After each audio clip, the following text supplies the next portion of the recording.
24 ஆண்டுகள் 24 மணி நேர சேவையில் fast track taxi app download செய்து 50 ரூபாய் டிஸ்கவுண்ட் பெறுங்கள்.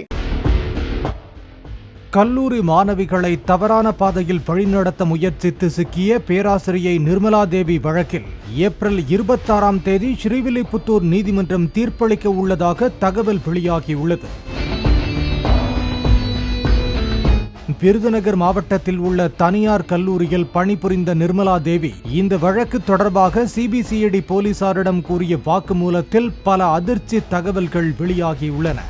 கடந்த 2011ஆம் ஆண்டு தேவாங்கூர் கல்லூரியில் உதவி பேராசிரியையாக இருந்தபோது சங்கரன் கோவிலில் உள்ள கோவிலுக்கு நிர்மலா தேவி சென்றுள்ளார்.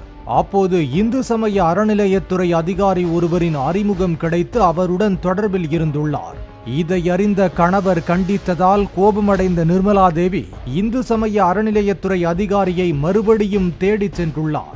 இந்த சமயம் 24 நாட்கள் அவருடன் பல்வேறு இடங்களுக்கு சென்று ஜாலியாக இருந்ததாக கூறியுள்ளார்.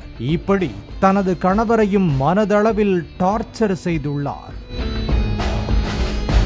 பின்னர் 2016ஆம் ஆண்டு மதுரை காமராஜர் பல்கலைக்கழகத்திற்கு வந்தபோது உதவி பேராசிரியர் முருகன் அறிமுகமாகியுள்ளார்.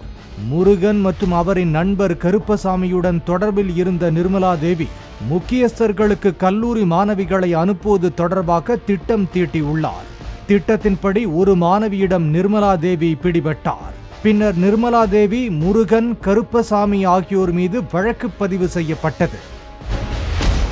24 ஆண்டுகள் 24 மணி நேர சேவையில் fast track taxi app download செய்து 50 ரூபாய் டிஸ்கவுண்ட் பெறுங்கள்.